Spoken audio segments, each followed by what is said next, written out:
नमस्कार। आज हम एक ऐसे आर्थिक झटके का विश्लेषण करने जा रहे हैं जिसने पूरे देश को हिलाकर रख दिया था। 2016 की नोटबंदी यानी डीमोनेटाइजेशन।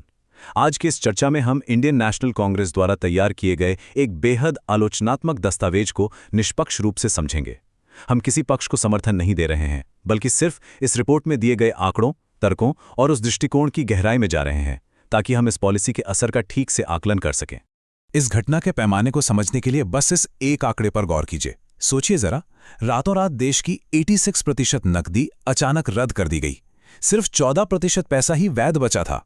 ये अपने आप में इतना बड़ा आर्थिक झटका था जिसके असर को समझना आज भी बेहद जरूरी है। तो आज की इस चर्चा को हम कुछ इस तरह आगे बढ़ाएंगे। शुरुआत करेंगे उस अचानक आए मुद्रा झटके से, फिर जमीनी हालात देखेंगे, सरकार के दावों को इस रिपोर्ट के आंकड़ों पर कसेंगे और अंत में इसके आर्थिक और सामाजिक परिणामों का विश्लेषण करेंगे। चलिए, सबसे पहले उस 8 नवंबर की रात पर वापस चलते हैं जब इस अचानक झटके की शुरुआत हुई थी। आखिर उस वक्त देश भर में हुआ क्या था? दस्तावेज याद दिलाता है कि कैसे 8 नवंबर को 500 और 1000 रुपए के सभी नोट अचानक रद्द हो गए थे। इसके बाद क्या हुआ? लोगों के पास अपने ही पुराने नोट्स को नए नोट से बदलने या बैंक में जमा करने के लिए सिर्फ 50 दिन का एक बेहद छोटा सा वक्त था। पूरा देश जैसे अचानक नकदी बदलने की एक लंबी कतार में खड़ा हो गया था। अब देखिए, इस रिपोर्ट के शब्द बेहद सख्त हैं। इसे एक ऐसी बड़ी नाकामयाबी बताया गया है जिससे बचा जा सकता था, और यहां तक कि इसे इतिहास की सबसे बड़ी government abetted money laundering scheme तक कह दिया गया है। ये कड़े शब्द स्पष्ट करते हैं कि ये दस्तावेज इस नीति पर कितना नकारात्मक रुख रखता है। इस घोषणा का सबसे पहला और सबसे बड़ा असर कहां दिखा?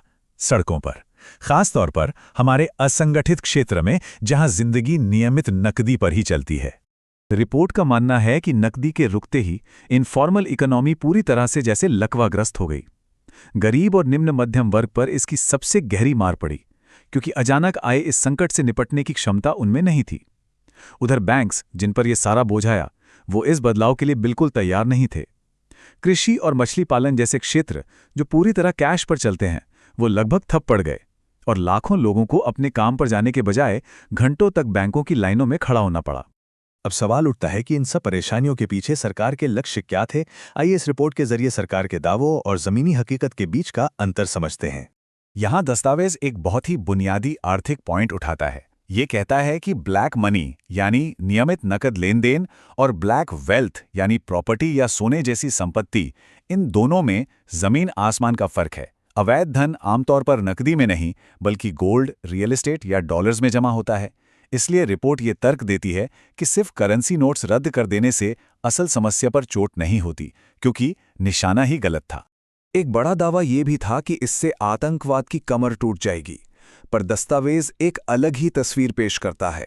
घोषणा के बाद अकेले कश्मीर में 23 नए आतंकवादी हमले हुए, और हैरात की बात तो ये थी कि मारे गए कई आतंकवादियों के पास बिल्कुल नए नोट मिले थे। इससे यह साबित करने की कोशिश की गई है कि उग्रवाद को रोकने का लक्ष्य पूरा नहीं हो सका। और नकली नोटों की चिंता, इंडियन स्टैटिस्टिकल इंस्टीट्यूट के इस आंकड़े को देखिए। नकली नोट कुल सर्कुलेशन का बस 0.022% थे, यानी लगभग 400 करोड़ रुपए। रिपोर्ट पूछती है कि इतने छोटे से हिस्से को पकड़ने के लिए क्या पूरे देश की जीडीपी ग्रोथ को 2.5% तक नीचे गिराना किसी भी आर्थिक पैमाने पर ठीक था? कैशलेस अर्थव्यवस्था के दावे पर भी सवाल हैं। रिपोर्ट दर्शाती है कि जैसे ही मार्केट में नकदी दोबारा आई, ई कॉमर्स और डिजिटल ट्रांजैक्शंस वापस अपने पुराने स्तर पर आ गए। यानी बिना ठोस इंफ्रास्ट्रक्चर के एक बड़ी असंगठित अर्थव्यवस्था को जबरदस्ती डिजिटल बनाने का प्रयास कारगर नहीं रहा। तो आखिर इस पूरे एक्सरसाइज की असली कीमत क्या थी? आइए इस बेहद जरूरी आर्थिक और मानवीय नुकसान के डेटा पर नजर डालते हैं। 99%, ये आंकड़ा शायद इस रिपोर्ट की सबसे मजबूत दलील है। आरबीआई ने खुद बताया कि रद्द किए गए लगभग सारे के सारे नोट बैंकिंग सिस्टम में वापस आ गए। इसका सीधा मतलब ये निकाला गया है कि कोई बड़ा कालाधन बाहर निकलकर नष्ट नहीं हुआ, क्योंकि लगभग पूरा का पूरा पैसा वापस वैध रूप में सिस्टम में लौट आया। 3 लाख करोड़ रुपए, ये कोई छोटा आंकड़ा नहीं है। दस्तावेज का अनुमान है कि राष्ट्रीय आय में कम से कम इतना नुकसान तो हुआ ही है। याद रखिए, भारत की लगभग आधी जीडीपी इनफॉर्मल इकोनॉमी से आती है, जो कैश पर चलती है, और इस अचानक झटके ने उस आय के एक बहुत बड़े हिस्से को निगल लिया। पर बात सिर्फ पैसों की नहीं थी। रिपोर्ट एक बेहद घबराने वाला और दुखद आंकड़ा सामने रखती है।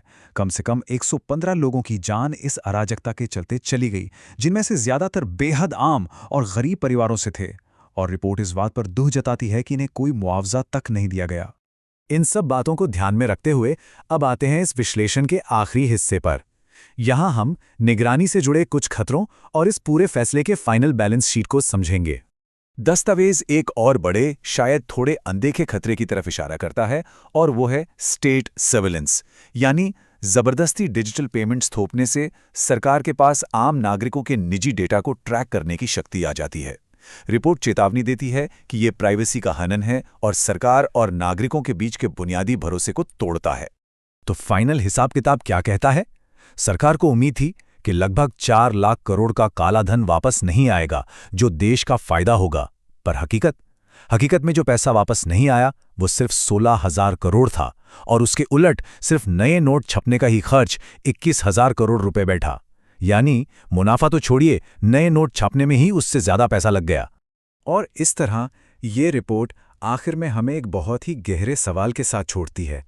जब भी देश को सुधारने के नाम पर ऐसी अचानक और बड़ी नीति लागू की जाती है, तो क्या उससे आम जनता को हुई तकलीफें अंत में मिले नतीजों को जायज़ ठहराती हैं, या फिर ये एक आम नागरिक और राज्य के बीच के भरोसे को हमेशा के लिए तोड़ने का जोखिम पैदा करती है? इस बारे में सोचना बहुत ज़रूरी है। आज के इस विश्लेषण में बस इतना ही। उम्मीद है इस रिपोर्ट के नज़रिए ने आपको इस मुद्दे की गहराई समझने में मदद की होगी।